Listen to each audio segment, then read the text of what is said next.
Good morning. Digital intimacy is reshaping human connection.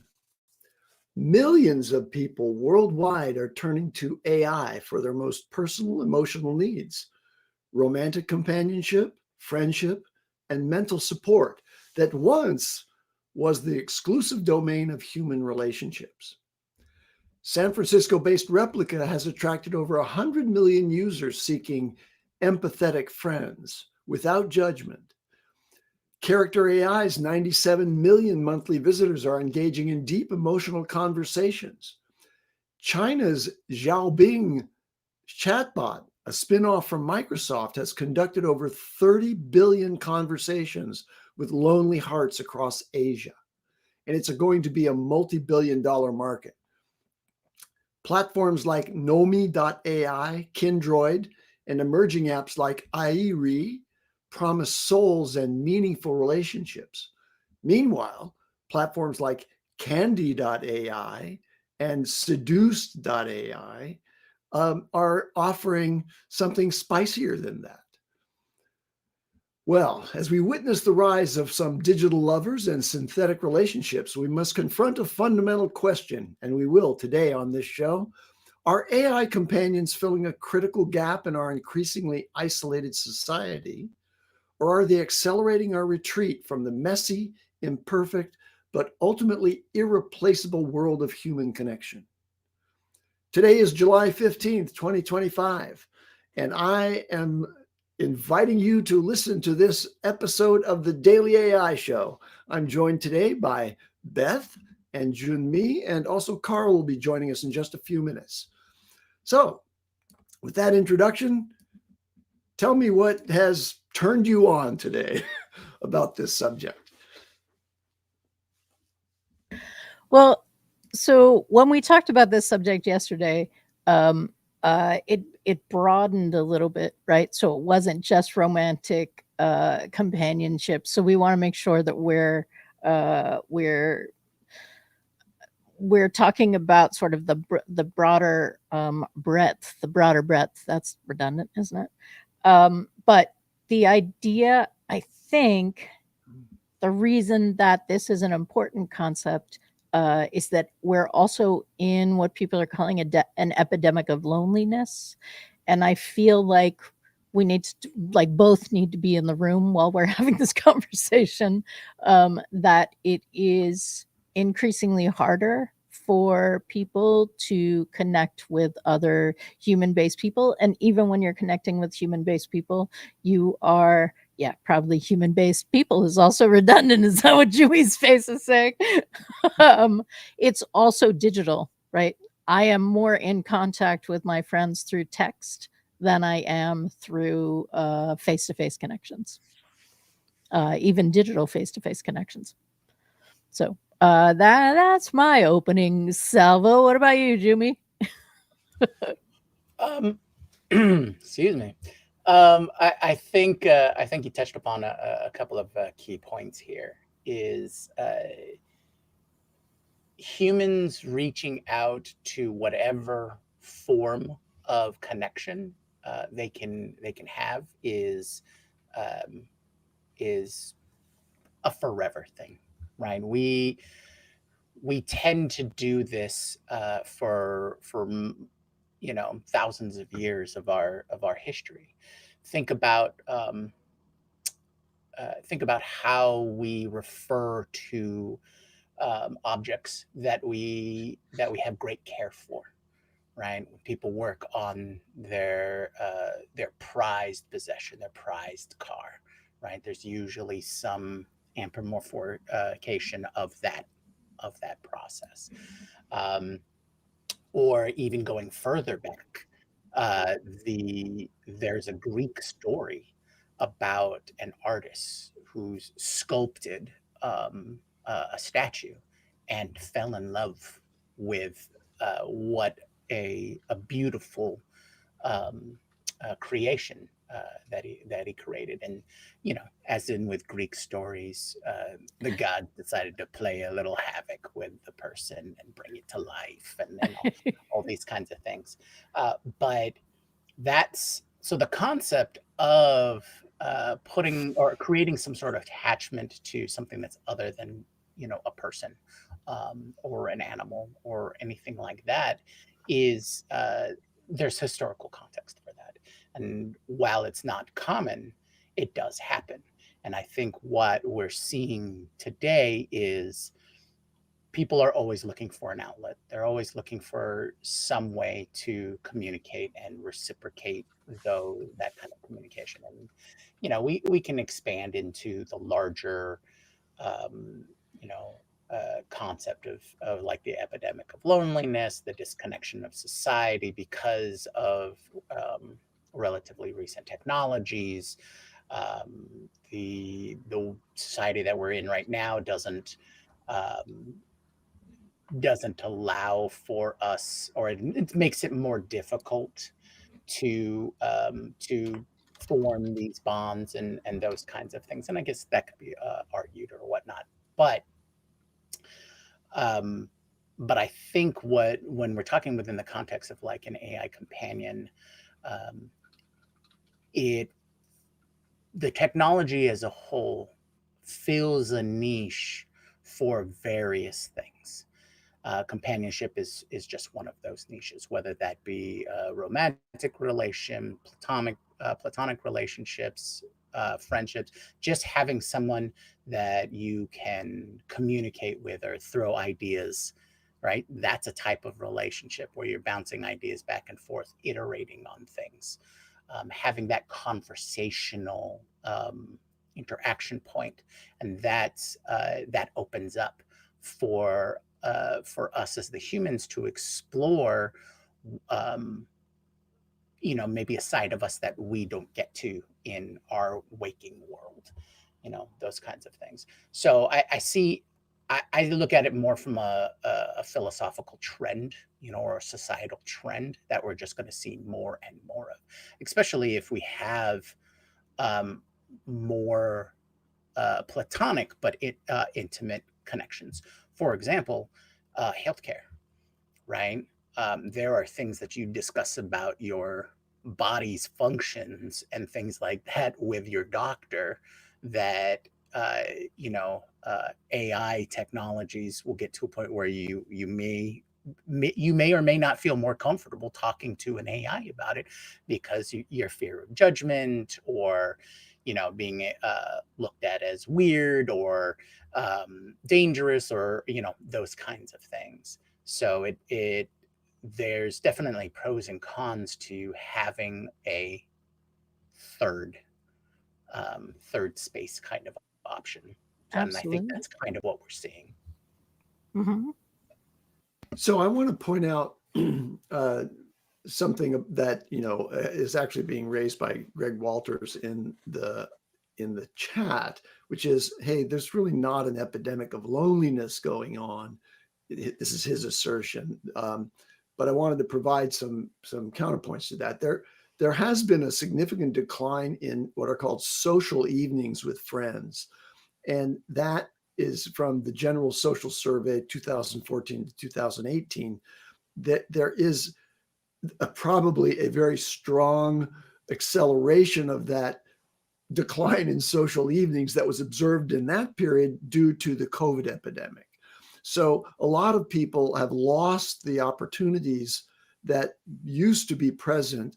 And that brings to mind this distinction I want to make between the digital companionship modality and what socialization used to be for all of us who lived through the bar and social engagement era when So people gathered. I want you to Go hold ahead. on to that thought.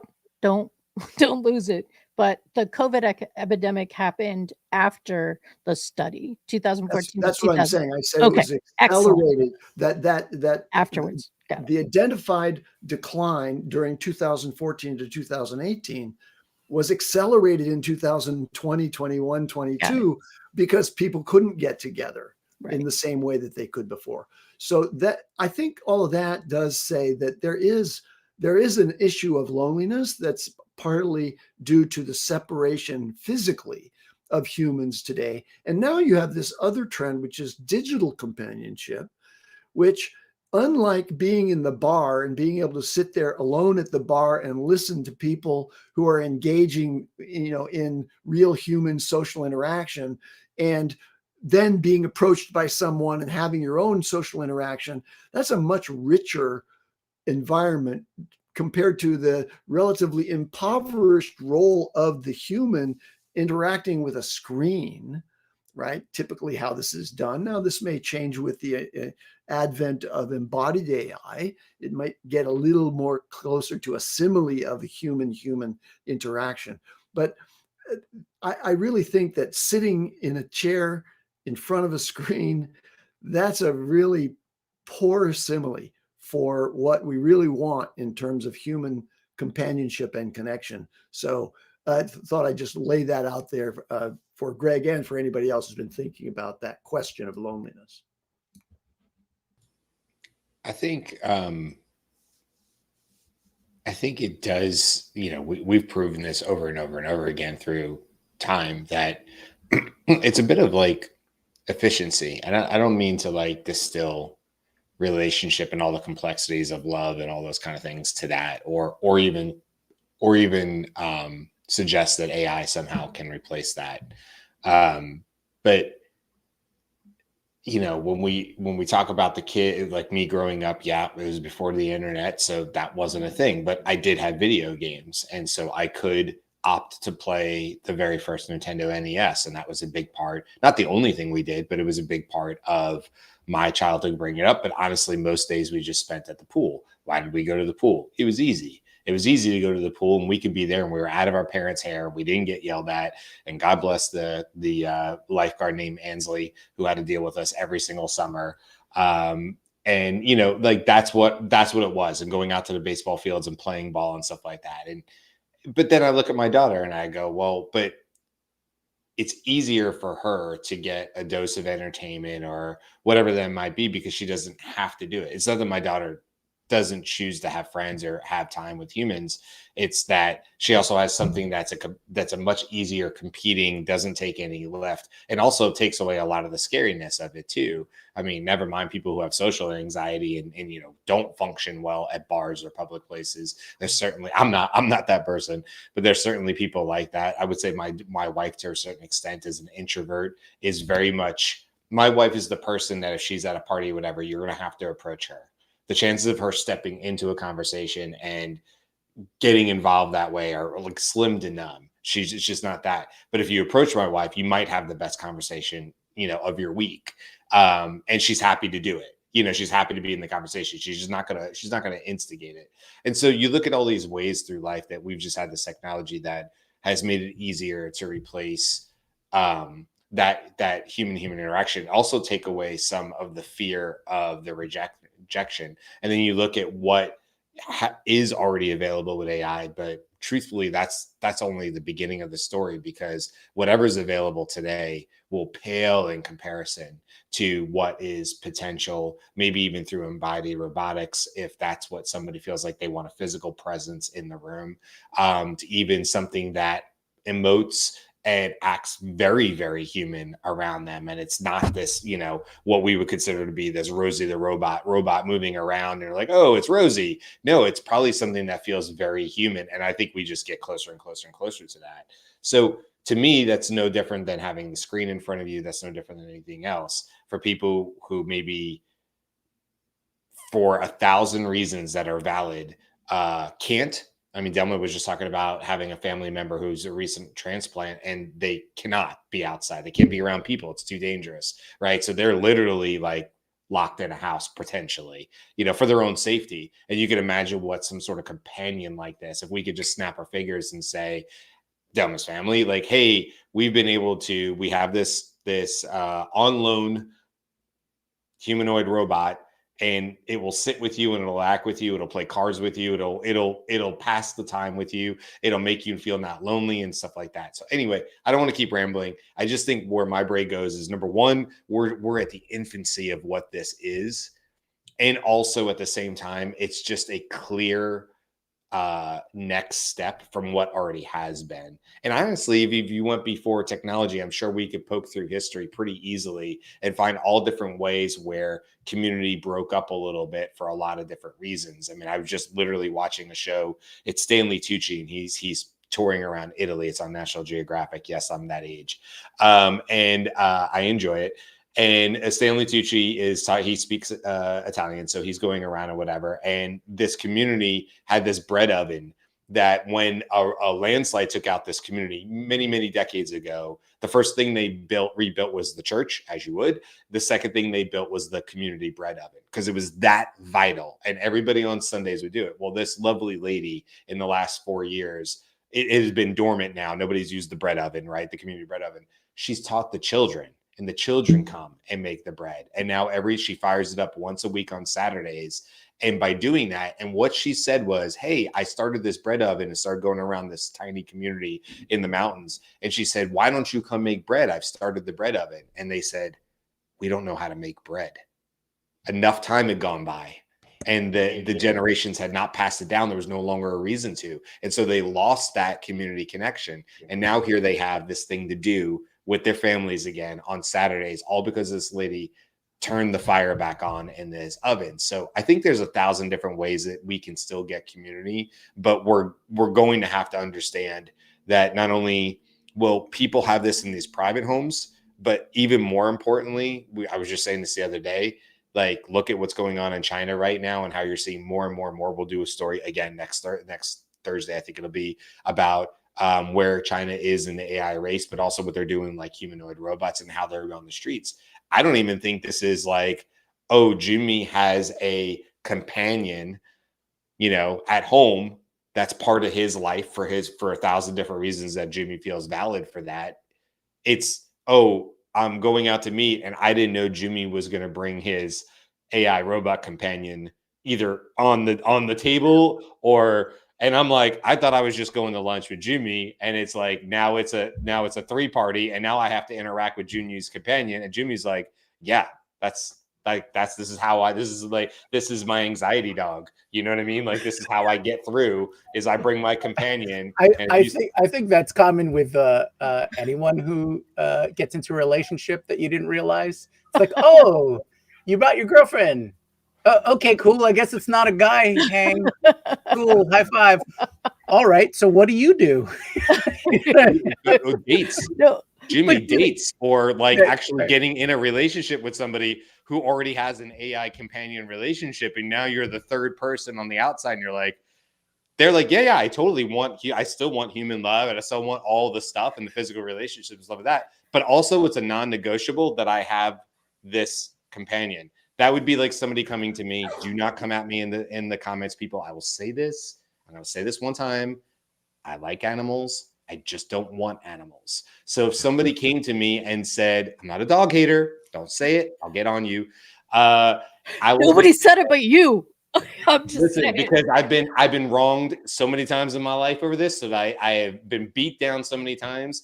I love animals. I would never hurt an animal. I do not want animals. I'm not an animal owner. Do never want to be one animal owner. So that's a non-negotiable for me. If I was to get in a relationship and they had a pet, like a dog or a cat, and they'd be like, it's just a cat, I'd be like, we're probably not going to be in a relationship. That's not something that's a non-negotiable for me.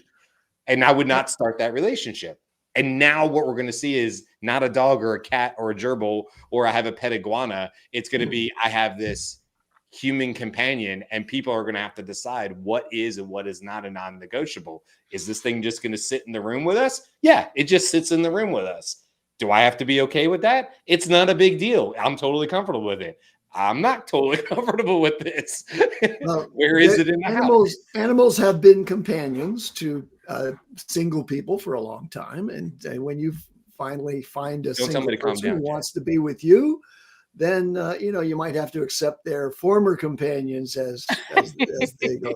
Now, I want to point out something here that threads off of what Brian said when he said this is really just a progression from what has been, right? We're moving toward more digital companionship. And go back to the idea of a bar, pub, let's call it, the public gathering place where humans got together in shared space and shared, even if you were one of the introverts and sitting over in the corner and watching, you at least had the experience of being among your kindred. Now, fast forward to the world of social media and imagine a club where you see people lined up along the bar, all looking at their phones. There's something that's going on right now that's diluting human connection and replacing it with something digital. And in many cases, even the live humans who are operating as creators on those social media are filtered and edited and curated in such a way that it's creating social distress among new generations because they can't live up to the impossible standards of the leading social media creators. The same thing might happen when it comes to AI-powered digital companionship. 100%. Humans may not be able to match the qualities that can be programmed into an AI companion. 100%. Well, because humans, the AI companion does not have any other purpose. The AI companion's purpose is purely service unless you program that in. Like one of the things that I think we've talked about in a different arena is educational tutors. You can engage in an educational tutor in a way that you do not improve your learning or understanding of a subject or how that happens in your world, or you can engage in a conversation that does greatly enhance your understanding, critical thinking, all those kinds of things. This situation is also true. You could, in fact, program a bot to have conversations that could help you get over a social anxiety, right? Like that could help you move into a situation where you are more comfortable taking those social risks with other people. Or you could engage in a way where the bot says, oh, I'm so glad that we're spending this time together. This is really great for me. Is it good, right? Like, are you enjoying it too? I feel like you understand me more than anyone, right? Like, I mean, there's a bunch of that. And I do use AI periodically to understand a social interaction or a business conversation that I don't like, okay, this is what I recorded. Let's talk about the possibilities of what might have been happening here that I did not get. But the other thing that I want to bring into this, and we've talked about it a little bit, but there were studies in, I believe, the 70s and then all the way through the 200s. The first study, most well known, is called Rat Park, and it was an addiction study. And rats in an environment, rats were taught that if you press this bar, you're going to get a hit of some drug. They've done heroin, they've done opioids, they've done like across the board.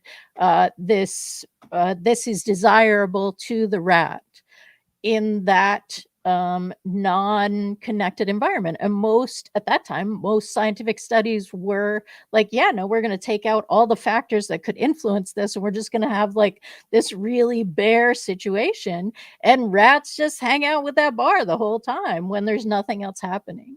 But Rat Park introduced a social aspect. There were other things to do. There were other rats to engage with. And the same rats had been trained for that. They pressed that bar less.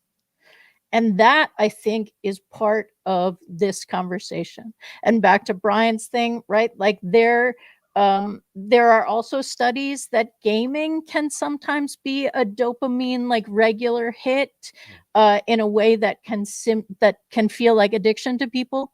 So I feel like there's a broader conversation here in terms of the environment and the ways that we're using this companionship to either be a prophylactic that we don't need to engage in the hard conversations about environment and things that could change that would make more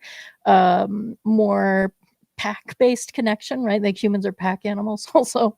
And that this is just also a really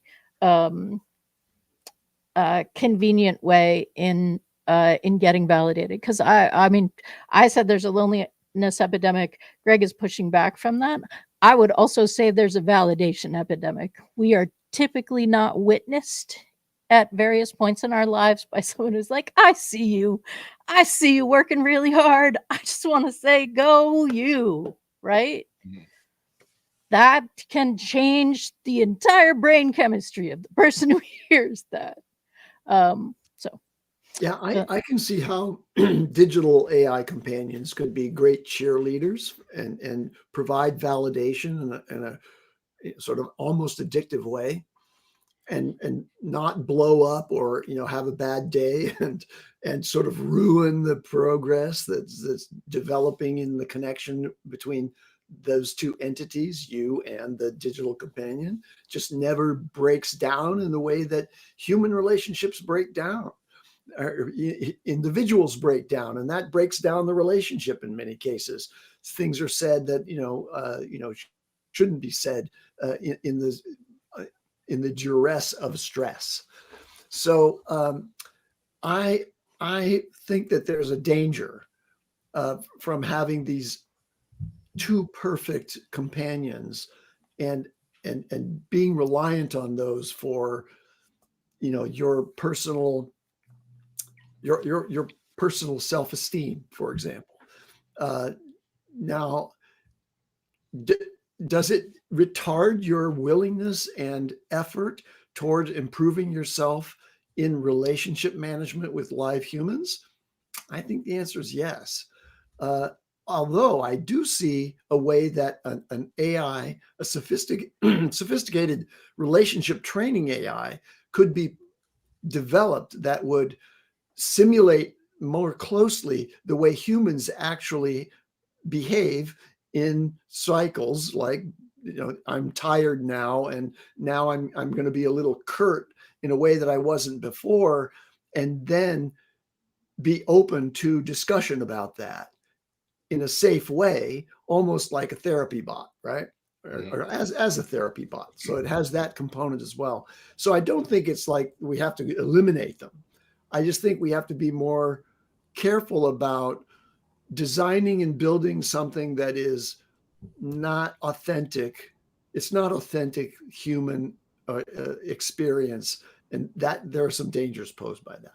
But that's the thing, right? A therapy bot that was a therapy bot probably was created by training for therapists, although all the therapists I know are in the hell no camp. So that's a very small group of training therapists who are going to like consult for that. But then they have an ethical like process. They have regulations. They have ways of doing things. I can build a bot, right? Like it isn't going to necessarily be built by people who are trained to make that a very beneficial experience, or at least an experimentally beneficial experience. Like we're looking at that direction. That's not where we are. Anyone can build anything now. Okay, but that's not where we are today. And you're right, it won't change in the future. It'll still be open. It's still be able to done open source, but I would imagine there's some future state here where this romantic companion, AI companion, maybe it's embodied, maybe it's just on your phone or whatever, and it's just through speech and those kind of things, that is the very best of therapy and is the very best of a lot of things. And I think this goes back, you went on to another topic, Beth, that I didn't want to interrupt, but you and Andy and then you had both said two sides of the coin, which I think are really the most interesting part about this. We could talk for the next 3 hours about all the benefits that AI could potentially have for people. Delma brought up one, we brought up ones that could be really beneficial and could potentially help more people get in more social interactions with more humans. And then, of course, there's the other side of the coin that says we also can imagine a lot of AI that is so good at what it does, the way you get the dopamine hits with social media, the way that people can quickly get into echo chambers. I'm not claiming that I'm outside of that. That happens all the time. Your feed gets trained to you. And so, of course, if you have a political leaning one way or the other, then, and that's being, and you're engaging in political or religious or other topic views on social media, you're more likely to see more of the stuff that you engage with. We all know this. This is the way the algorithms work. And so just extrapolate that out to AI and a companion, and you can see pretty quickly how I don't remember which one of you said won't be able to compete, or maybe that was the point I was picking up from both of you. But that is like a legit worry. Is, I think you were maybe saying it, Andy. I'm sorry, I was listening to both of you guys. But the thought being that your companion inside, or your personal companion, is so good at not necessarily being a yes man, yes woman type situation, but it's so good at being a companion. Sometimes that might be pushing back. Sometimes that may be more in a romantic way. Sometimes that might be more as a financial advisor of, I wouldn't buy that house right now. That's not, you don't need a brand new car. Remember, we looked at your financials. I have your financials. I can tell you that this is a bad idea. You told me to tell you this was a bad idea. Just 6 months ago, you said, if I ever say I'm going to buy a new car, you should tell me, like, I mean, you can imagine this all sort of knowing deep levels of understanding of this person. And then the question becomes like, yes, that could be an amazing support system for that person, but also, how do you compete as an imperfect human? If we're all fallible and we're all going to make emotional mistakes with people we love or don't know, or we're in a bar, or we're just in a public place, or like you were saying, Beth, like social situations and awkward interactions, like, you're squeezing out the human in that way. And to your point, Andy, you're just forcing people to be more siloed, not together, because it becomes impossible for humans to interact with humans without deeply disappointing everybody all the time. Because just like, it's always going to feel like a letdown that wasn't the same level of interaction you had with your now very, very competent, very well-knowing AI companion bot. And when I say companion, I don't mean just like sexually, personally. I think that's one side of this. Obviously, we know that's a big part of it. And there's a big industry that's booming in that area with the adult side of the industry. But I just mean companion as in companion, the same way my wife is a companion to me throughout my last 20 years of my life, that way. I want to just throw in one quick idea, which is not more than 6 months ago, OpenAI had to rewrite the system prompts for a too sycophantic AI that was being too positive and encouraging and saying, oh, you're right all the time. And so the point is, humans have a bullshit detector. And so if you're with a companion that's always reinforcing and validating whatever it is that you're saying, that doesn't pass muster. So I believe that there are ways to have a more authentic representation of a full range of human interaction behaviors. And hopefully that's where we'll move with these companions, not just a yes woman or yes man as a companion. You're on mute, Beth. You have to want to move there, right? Right. Again, this is AI. It does not do anything on its own that a human hasn't initiated, right? AI does not have its own initiation. Even cron job AIs, we set up the cron job. So I think yes, these are possibilities that we could get to a place. I'm also unsure, Andy, that everyone has the same quality bullshit detector. Like I think we may not be, our own personal experience may not be generalizable enough to be able to say, humans have bullshit detectors kind of stuff. Like, yeah, that's what I'm going to say about that.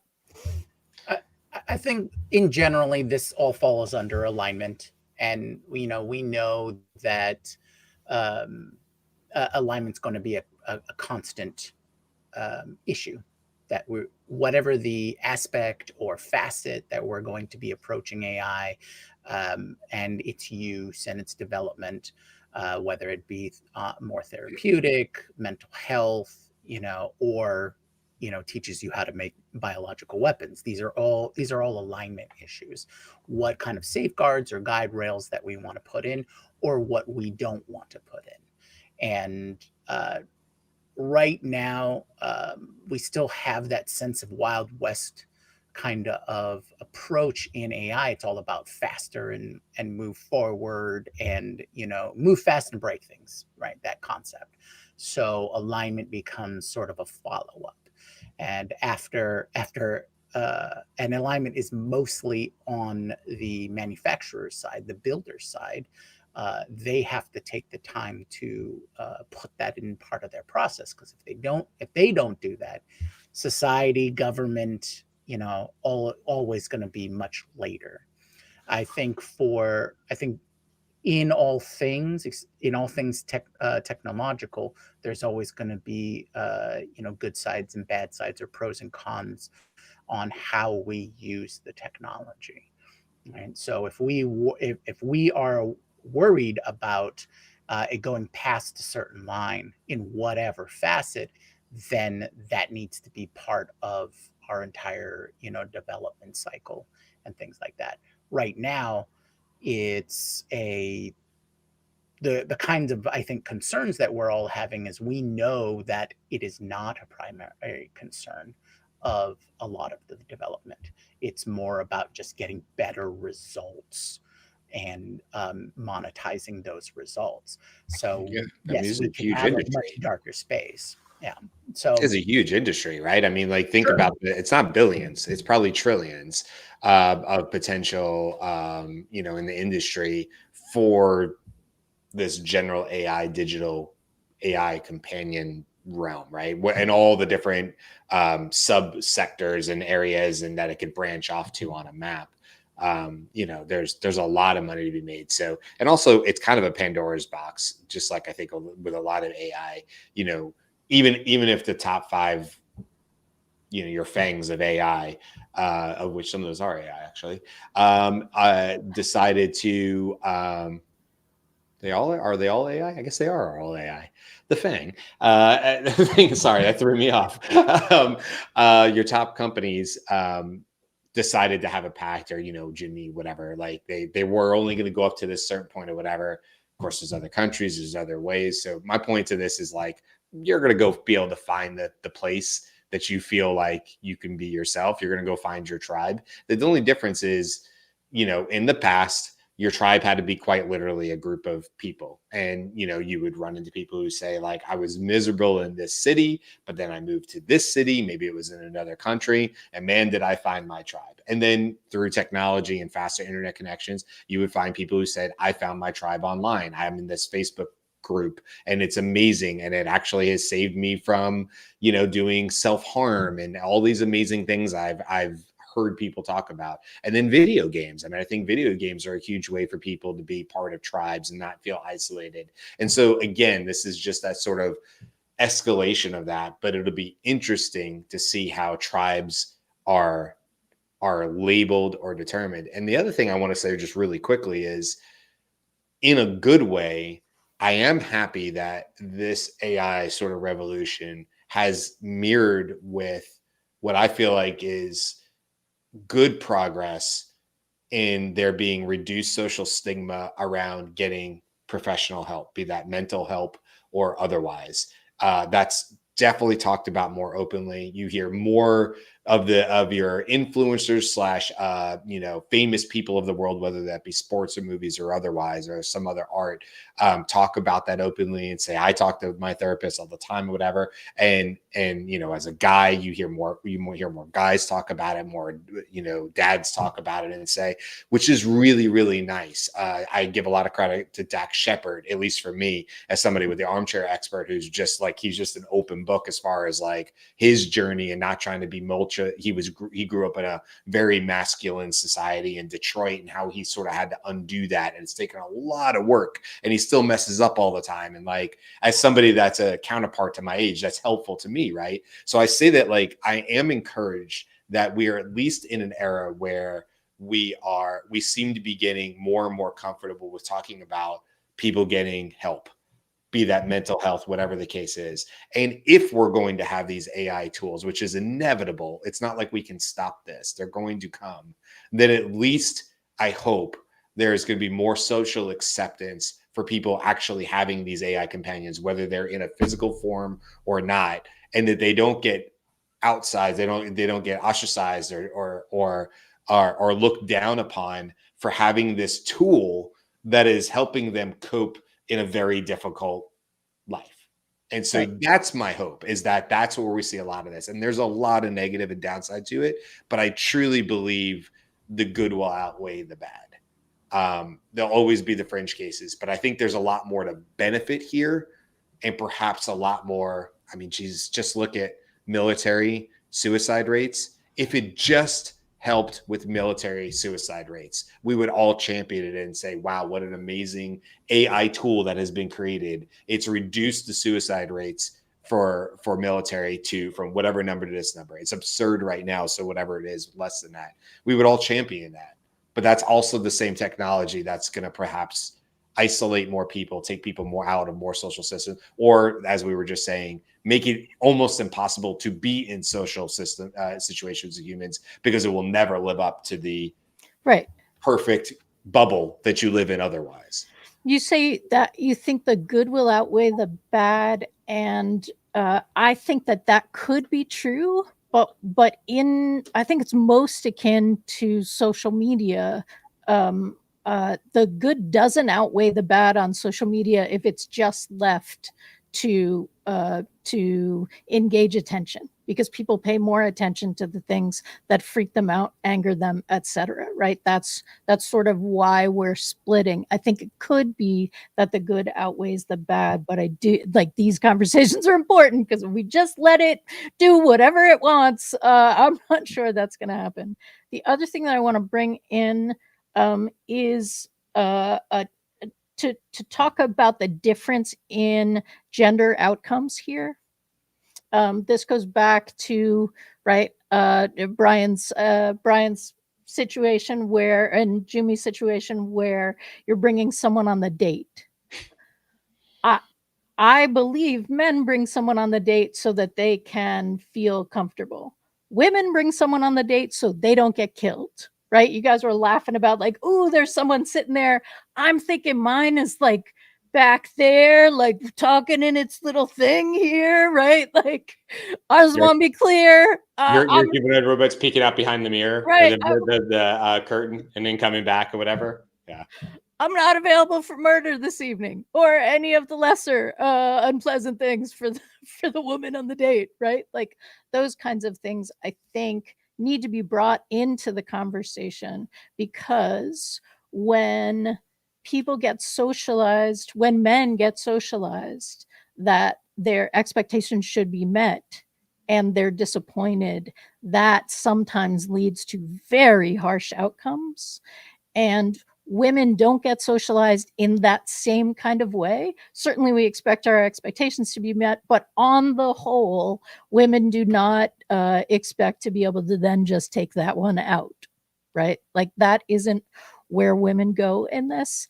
And that for me just needs to be in the conversation, because men are more into tech, men are more into AI. Our audience, thank you everybody, is a lot of y'all men. And we wave to the women. Thank you so much.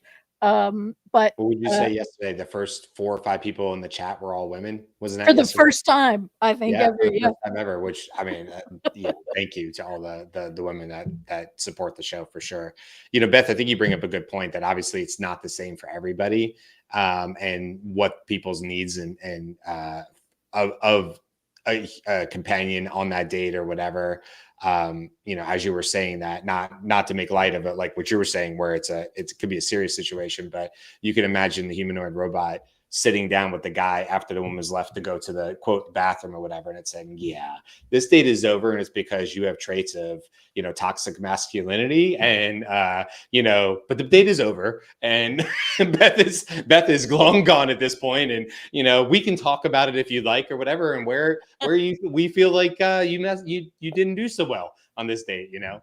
Anyway, not to make light of it again, I think you're right that it's about it can be just as much about safety as and maybe picking up cues that other people aren't necessarily picking up. You know, if you have a companion that has world knowledge, but you've only, I mean, not you, Beth, but personally, a person who's only been on several dates, they may not be as aware of maybe some of the traits and things of potential red flags, right? What we would call red flags, but AI can flag those things in real time. And you can do it now on your phone if you wanted it to, and could potentially pick up on some of those markers that might be red flags. Of course, the problem with this is AI isn't perfect. And then, of course, what you have is the opposite, the other side of the coin again, which is good people being perhaps pushed out that were tagged or flagged by AI. And then, of course, if any of that goes public or is public, now you have even bigger issues where people have been, you know, marked as having certain characteristic traits or whatever that might be wrong. And now you got somebody fighting that PR battle, you know, publicly or whatever. Mhm. So, you know, again, the good, the bad. I'm just hoping that the good outweighs the bad. Right. And just in terms of, yeah, we're going to bring up Justin's thing. Sorry, Andy, you're on mute if you're talking. Andy, mute. Unmute, Andy. Thank you. Sorry. This is just a worthy comment from Justin. I think the AI companion will end up like social media. It promised to bring people together, and it did, but it also drove us further apart in unforeseen ways, leading to unexpected outcomes. Right. Excellent point. Right. Yeah. I mean, I can imagine. So that I don't remember who the researcher is, but there are micro expressions, right? And people can be trained to recognize micro expressions. And apparently, if you're talking to somebody and they make a micro expression of disgust, everything is horrible, you should just leave right now because that is on the rocks. And I can imagine, right? Like, my AI has been trained in micro expressions and you had a disgust. It's like, yeah, no, I always remember it. Like, it wasn't about you, right? Like, Yeah. I have a multiple experience. Well, that's why conversations like this are great, right? We're four individuals, at least the four of us. You know, Karl is we always say is the glue that proves that at least some of us aren't AI. Me and Andy have been proven because I've met Karl in person and Andy's met Karl in person. Beth and Jyunmi, I'm sorry, you guys still could potentially be AI until proven otherwise. Does it help that a chatter? Thank you, Jyunmi. Thank you, Jyunmi. Yeah, I was worried he wasn't going to blink there. No. Shoot, what was my point of making after the main joke? I don't know, but my point is, can my humanness be vouched by someone in the chat? Oh yeah, that's true. Yes, somebody in the chat can vouch for your humanness. That only leaves Jyunmi. And I know what my point is. Look, we get on a conversation every day, and we have these wonderful people in the comments as well who we can't always see their face, but we know are there. But that's some of the nice part about this. You talk about like micro expressions and stuff, Beth. I mean, how many times have any of us been on this call and, you know, like, or call on the show and it feels like a call. And then, you know, I see a reaction from Jyunmi and now I'm in my head about it. I'm like, oh, I don't know. Like Jyunmi kind of made a weird face when I said, by the way, Jyunmi might be looking at his other screen to research what he wants to say next, and it caught his eye, you know, and Jyunmi goes like this, and I'm thinking, oh man, he did that to whatever I said, and now I'm in my head about it. But you have to be that's kind of back to what you said, Andy. Like, that's the important part of having the human conversation, is that you have to work through things like this. You have to have disagreements. We've disagreed plenty of times on this show, and then figure out how to have productive conversations where it's just not, I'll take my ball and go home. You know, so anyway, I hope this show is part of the future process. And we talk about AI a lot and all the good it can be, but also this is an example of a small community that's growing, getting together 5 days a week to have complex conversations, sometimes funny, about AI and where we think this might go And in this particular case, man, is it complex? Man, is it going to be interesting?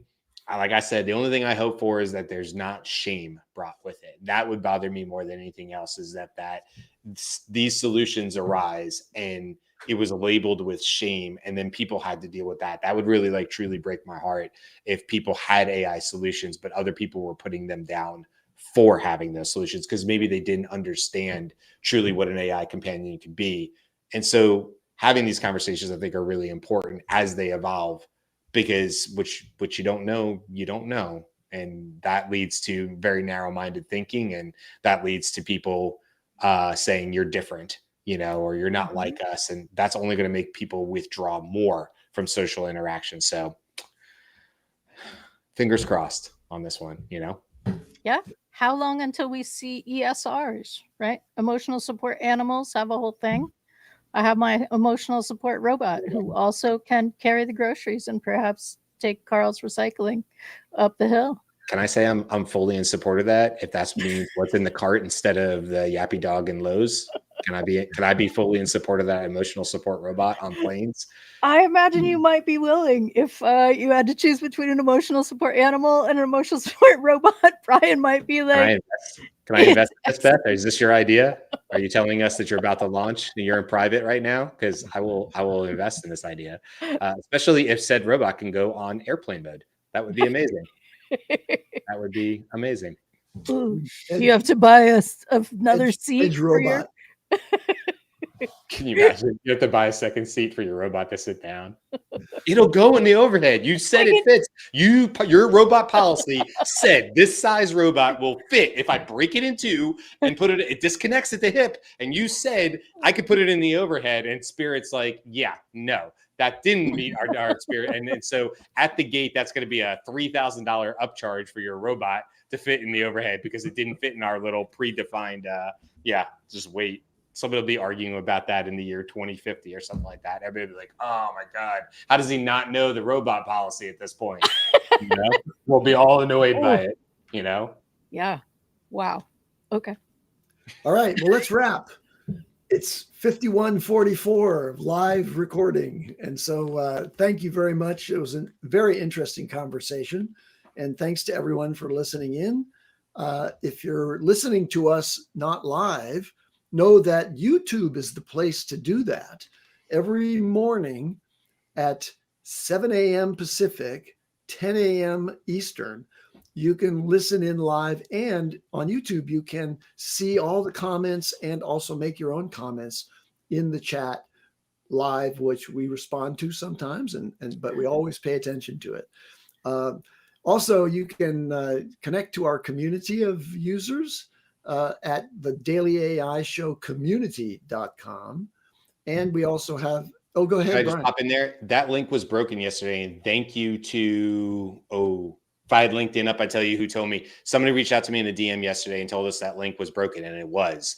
I fixed it, and now I fixed both of them. So whether you go to the Daily AI Show community.com or dailyaishowcommunity.com, they both now will send you to the right Slack one. Apparently, the Slack link expires after 30 days, or at least that's the impression I got. So sorry to anybody who's tried, but it works now. Sorry, you go ahead. Oh, really good. Very, very important additional information there for people who want to join us. All right, that's the end of today's show, but join us tomorrow. Tomorrow is Wednesday, and Jyunmi hosts our weekly news roundup, all the things that make an important difference in your life with AI. And then we have shows on Thursday and Friday coming up. Does someone know exactly what those shows are? Beth, tell me what's happening on Thursday and Friday. Brian, what's happening on Thursday? I'll talk about Friday. On Thursday, we're going to be talking about Google's Agent Development Kit, ADK. It sits neatly between what you would probably know. I say generally you would know of Gemini and how you can use Gemini.